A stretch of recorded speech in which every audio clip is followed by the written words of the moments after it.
Everybody, here's Charles Sotogrande.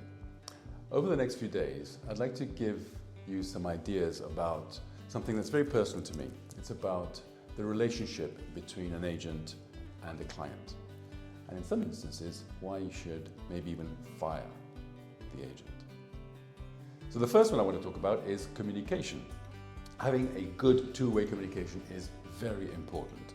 One thing is for your agent to come in, take beautiful photographs, have a lovely listing, put it up on the website, issue it out to all their network, and you get a client coming in. They will look at the house, view, like it, not like it.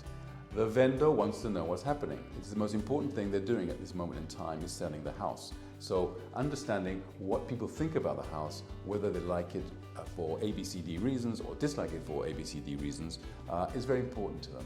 And keeping them up to date is very important. So let's start with the marketing platform.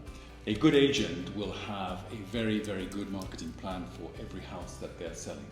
Okay? If you go onto our website, you will see that we have a tree here that explains exactly what I'm talking about. Obviously, professional photographs, true lifestyle videos, we've got listing brochures, floor plans, professional web presence, organized open houses, print media, newsletters. All these are things we have to do. But in addition, of course, SEO of your web page is very important. Spending money behind that and get your ranking high is very important. Social media, what we're doing right now, is very important, that people can get a good reach of their properties way out there to everybody that's in the target audience. Another one that's also very important, of course, is portals. You have your own website, but there are international portals like Idealista, which is Spanish, of course, but Rightmove in the UK, you have Zoopla in the UK, you have Green Acres, you have, there are many of them, a plethora of them all over the place. Use those as well, so that you get the greatest reach for your property. There are many other ways of doing this, of course, but these are just a few, and if you go onto our website, you'll see many of these. Today, another reason why you may want to fire your agent is because they're not taking care of how the house is prepared and listed. One of the most important things you have to have as an agent is the documentation of the property. First of all, a signed mandate. If you don't have a signed mandate, then the agent has no right to sell it. Secondly, you need either a deed or a nota simple. You need the IBI, the EB costs, the community costs. Those are information that are critical for the agent to be able to sell the property. And preparing your house for sale.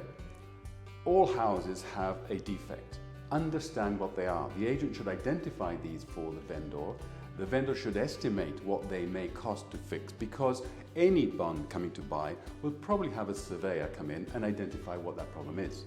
If you know you have an issue with subsidence, or if you know you have cracking, or if you know you have a leak or humidity, understand what it is. The agent's responsibility is to highlight it to the vendor, and he can then take action, or at least understand that that may be something that would be an objection in the sale.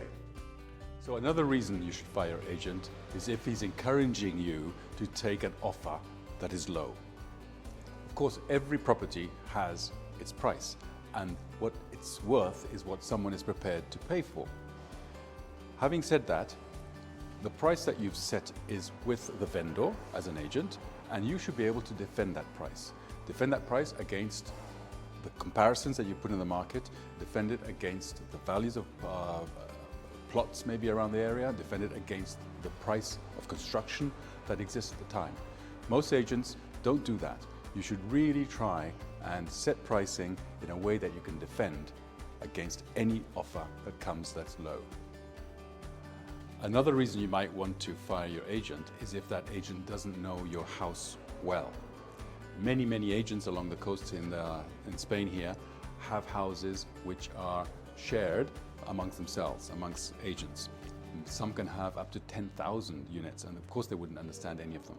When they actually take a client to visit the property, that particular agent may talk up the house, but they don't know it. They don't know the size of the plot, they don't know how many bedrooms, they don't know what the build size is, they don't know what the cost might be, they don't know if it's got air conditioning or not, or whether it's got heating, underfloor heating, gas, whatever. it's important that your agent really knows your house and understands it and can sell it. For that reason, having a direct relationship with your agent is very important, and only they can bring clients into your house. So here's my last tip in terms of whether you should fire or not, or keep your agent. Your agent should have a big enough network and sufficient resources to market your property. From a network point of view, what I mean is he needs to have a number of people with whom he can work, maybe partner agents with which he can share the property. Not hundreds of them, just 1 or 2 or 3 or 4. And another reason, therefore, is to have a database, a big database of those whom he can communicate directly about the property that he has. Resources, of course, comes down to money. So you want to work with an agent that has enough resources to be able to spend behind your property. And where is he going to spend? Today, most of it is done on the internet, most of the publications of properties. Therefore, having AdWords to rank higher in this plethora of agencies that exist is very important. To have money to spend on portals such as Idealista, Rightmove, Zoopla, Green Acres, also very important, so that your property appears on all of these portals.